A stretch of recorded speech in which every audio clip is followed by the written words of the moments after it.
Good morning students. आज की जो हमारी वर्कशीट है वो वर्कशीट नंबर 47 है। तो ये आपकी फ़र्स्ट फ्लाइट के चैप्टर नंबर 3 से ली गई है, 2 स्टोरीज़ अबाउट फ्लाइंग। ठीक है, तो ये उसका फर्स्ट पार्ट है, हिज फर्स्ट फ्लाइट। तो ध्यान से आप इसको सुनेंगे कि आपको इसमें क्या करना है। देखिए, स्टार्टिंग में यहाँ लिखा हुआ है read the following extract and answer the questions that follow. तो आपको ये एक्सट्रैक्ट पढ़ना है, ये जो पैसेज दिया हुआ है इसको रीड करना है और उसके बाद आपको आपकी वर्कशीट करनी है।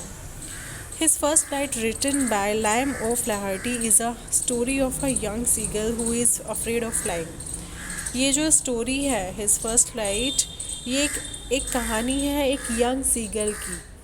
ठीक है, एक समुद्री पक्षी होते हैं, तो उनकी स्टोरी है कि वो फ्लाइंग से डरता है, उड़ने से डरता है। It feels that it wings will not support while flying. वो ये सोचता है कि जब वो उड़ेगा तो उसके जो विंग्स है, उसके जो पंख हैं, वो उसको सपोर्ट नहीं करेंगे, वो नीचे गिर जाएगा। The writer gives a beautiful narration of the story about how the bird overcomes this fear. तो इसमें जो राइटर है वो बहुत अच्छे से समझाता है कि किस तरीके से वो बर्ड अपने उस फियर से, अपने उस डर से उबर पाता है। तो इसी के बारे में आपकी ये स्टोरी है। तो देखते हैं फर्स्ट जो पार्ट है। The young seagull was alone on his ledge. जो यंग सीगल था वो बहुत ही अकेला था अपने लेज पर, अपने जहाँ वो खड़ा हुआ था। His 2 brothers and his sister had already phloem away the day before. उसके 2 भाई और उसकी बहन पहले ही, एक दिन पहले ही वहाँ से उड़ चुके थे। He had been afraid to fly with them, और वह उनके साथ उड़ने के लिए डर रहा था।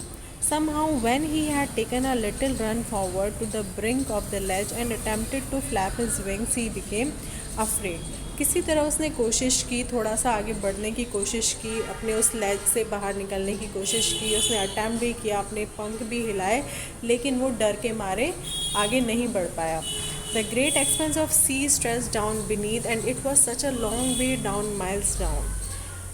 तो जो समुद्र फैला हुआ है इतने नीचे तक, उसके चारों ओर समुद्र उसको जो दिखाई दे रहा था, तो बहुत लंबा रास्ता उसको लगा कि मीलों दूर तक समुद्र फैला हुआ है। तो वो बहुत डर रहा था कि मैं इसमें गिर जाऊंगा तो मर जाऊंगा। He felt certain that his wings would never support him. तो वो बार बार एक ही चीज़ उसके मन में आ रही थी कि उसके पंख उसका साथ नहीं देंगे। So he bent his head and ran away back to the little hole under the ledge where he slept at night. तो ये सोच के वो फिर वापस चला गया और उसने अपना सिर अपने पंखों के बीच में छुपा लिया, नीचे झुका के, और वो फिर उसी होल में जाके अंदर घुस गया जहाँ पर वो रात को सोया था। सेकंड पार्ट देखिए, दैट वाज 24 आवर अगो। अब 24 आवर्स बीत चुके थे, 24 घंटे बीत चुके थे। Since then nobody had come near me, कि अभी तक उसके पास कोई नहीं आया था। The day before, all day long, he had watched his parents flying about with his brothers and sister. अब पहले दिन क्या था, पूरा दिन उसने देखा कि उसके जो पेरेंट्स हैं वो उसके भाइयों और उसकी बहन के साथ उड़ रहे हैं, perfecting them in the art of flight. उसको उसके पेरेंट्स उन बच्चों को सिखा रहे हैं कि कैसे उड़ा जाता है, teaching them how to skim the waves. और वो उसको सिखा रहे थे कि किस तरह से लहरों को पीछे हटा के आगे बढ़ा जाता है, and how to dive for fish, और फिश को कैसे पकड़ा जाता है। सब कुछ वो ट्रेनिंग दे रहे थे। तो ये सब उसने डे बिफोर सब देखा था। He had in fact seen his Elder brother catch his first herring and devour it standing on a rock. उसने ये भी देखा था कि उसके भाई ने किस तरीके से अपनी पहली जो उसका शिकार था उसको पकड़ा, उसको खाया। तो ये सब कुछ उसने देखा। While his parents circled around raising a proud cackle. और जब उसके भाई ने ये सब किया तो उसके जो पेरेंट्स थे वो उसके चारों ओर घूम घूम के उसको प्रेज़ कर रहे थे, उसकी तारीफ़ कर रहे थे और बहुत ही प्राउड वे में चिल्ला रहे थे। And all the morning the whole family had walked about on the big plateau midway down the opposite cliff, taunting him for his cowardice. और सुबह से उसकी जो फैमिली थी वो बड़े प्लेटू पर उड़कर चली गई थी। तो वहाँ से वो लोग उसकी कोवार्डिस पर, उसकी कायरता पर उसको बार बार टॉन्ट कर रहे थे कि तुम डरपोक हो, तुम नहीं आ पाए हो, देखो तुम्हारे भाई बहन आ चुके हैं। तो उसको बार बार मतलब वो कायर बता रहे थे। थर्ड देखिए, He stepped slowly out to the brink of the ledge and standing on one leg with the other leg hidden under his wing, he closed one eye then the other and pretended to be falling asleep. अब उसने क्या किया, थोड़ा सा वो अपनी उस लेज पे जो उस चट्टान पे वो खड़ा हुआ था, तो उसने थोड़ा सा आगे बढ़ा। अब एक पैर पर वो खड़ा हो गया, दूसरे पैर को उसने अपने पंखों के बीच में छुपा लिया, अपनी एक आंख बंद कर ली, फिर दूसरी आंख भी बंद कर ली और ऐसा प्रिटेंड किया उसने, ऐसा दिखावा किया कि वो सो गया है। Still they took no notice of him, फिर भी उन्होंने उस पर कोई ध्यान नहीं दिया। He saw his two brothers and his sister lying on the plateau dozing with their heads sunk into their next.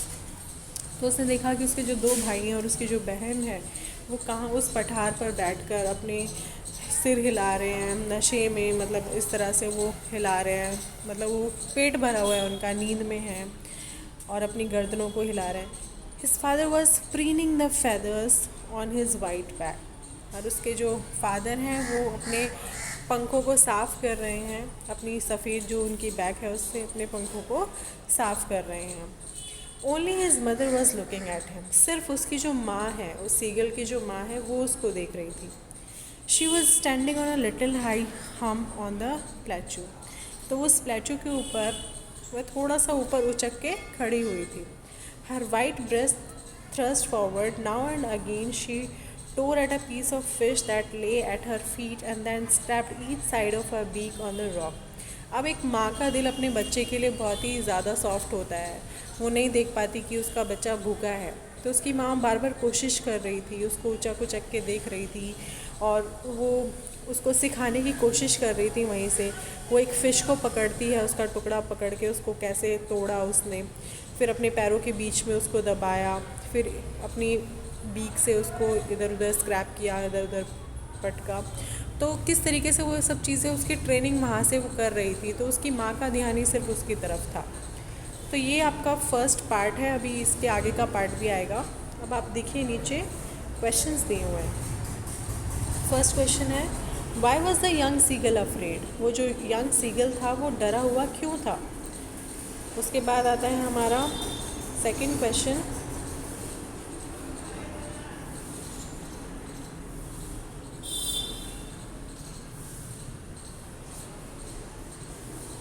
What did the young seagull feel about his wings, वो जो यंग सीगल था उसे वो अपने पंखों के बारे में क्या सोच रहा था।